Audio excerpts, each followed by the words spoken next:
Welcome to The Explainer. Today, we're diving into the psychology of money.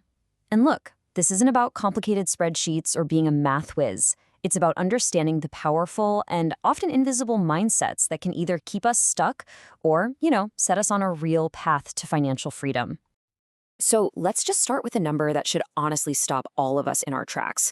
A 2017 survey found that a staggering 78%, that's nearly 8 out of 10 adults, live paycheck to paycheck. And that's not just some statistic, right? It's a real cycle of stress that makes saving, investing, or even handling a tiny emergency feel pretty much impossible for millions of people.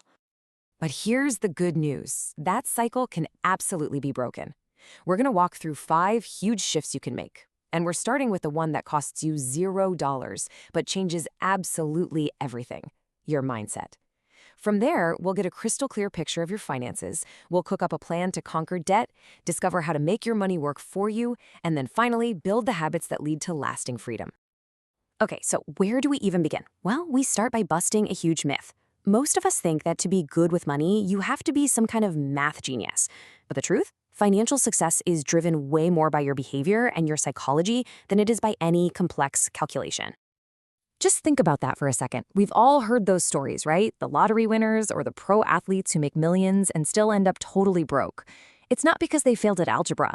It's because earning money is one skill, but keeping it, well, that's a completely different game, and it's all rooted in your mindset.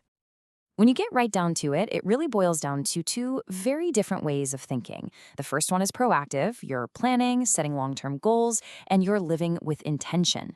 The other one, it's reactive. It's driven by impulse, by what other people are doing, and just a lack of looking ahead. One of those paths builds security, while the other, well, it almost always leads to a whole lot of stress. All right, so once you start working on that mindset, the very next step is getting real with yourself about your starting point. I mean, you can't chart a course to a new destination without knowing where you are on the map, right? And in the world of finance, that means knowing 2 crucial numbers, your net worth and your budget. First up is your net worth. You can think of this as your ultimate financial scorecard. It's just one number that gives you a clear, honest snapshot of your financial health. And listen, this isn't about judgment. It's all about awareness. This number tells you the real story of where you stand today, so you can start making intentional choices about where you want to go tomorrow. So how do you figure it out? It's actually really simple. On one side, you list out all your assets. That's everything you own that has value, like your home, your savings, your investments. And on the other side, you list your liabilities. That's what you owe, like a mortgage or credit card debt. The difference between those two is your net worth. And your goal, starting today, is to make that number grow. Now, the second key number comes from your cash flow, which you control with a budget. And please, forget the idea that a budget is about restriction. It's not. It's about intention. It's about telling your money where to go instead of waking up at the end of the month wondering where it all went. You just gather your info, track what's coming in and what's going out, and set your goals. But the most important part, it's step 6. A budget is not a set it and forget it thing. It's a living plan you got to constantly review and adapt. Okay, now that we have a clear picture of our finances, it's time to face the biggest roadblock for most people: debt. I know it can feel like this impossible weight, but I promise you, with the right strategy, it's a battle you can absolutely win. But hold on, before we declare all-out war on debt, we have to ask a really important question. Is all debt actually bad? I think most of us were taught to see any debt as a failure, but the answer is a little more complicated than that. In fact, it's no. You see, there's a huge line between good debt and bad debt. Good debt is really an investment in your future. It's money you borrow for assets that can actually grow in value, like a house or an education. Bad debt, on the other hand, is for consumption. It funds stuff that loses value over time. So the strategy is pretty simple. Leverage good debt wisely and attack bad debt relentlessly. So how do you attack it? Well, one of the most powerful strategies is called the debt snowball, and it's brilliant because it's built on psychology, not just numbers. You list your debts from the smallest balance to the largest. Then you throw every extra penny you have at that smallest one. When it's gone, boom, you get a quick, powerful win. And that feeling of progress, it creates momentum. You then take that entire payment and roll it on to the next smallest debt, creating a snowball effect that eventually becomes totally unstoppable. So once you get your debt under control, the whole game changes. Seriously, you stop playing defense against your past, and you finally start playing offense for your future. It is time to make your money start working for you. Now, the secret to playing offense is to unhitch your wealth from the number of hours in your day.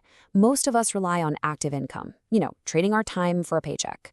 But real wealth is almost always built through passive income, money that your assets generate for you, whether you're working, sleeping, or on vacation.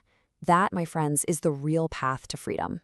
And one of the most powerful engines for building passive income is investing. The options out there are vast. You can own a little piece of a company through stocks. You can spread your risk with mutual funds, or you can invest in tangible things like real estate. Each one of these is a vehicle that over the long haul can grow your wealth far beyond anything you could just save on your own. So we've got the mindset, the awareness, and the strategies for dealing with debt and for growth. Now, let's pull it all together into a final roadmap. These are the sustainable habits that lead us to our final destination, true financial freedom. And here it is, maybe the most important takeaway of all. Financial freedom isn't some secret lottery ticket. It's the predictable result of following these disciplined steps.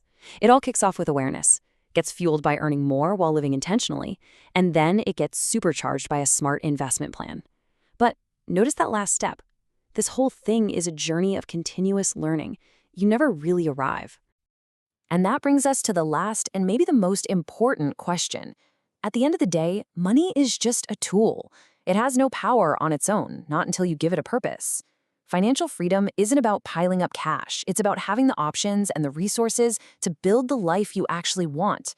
So the question isn't just about how you'll manage your money, it's about what you will build with it.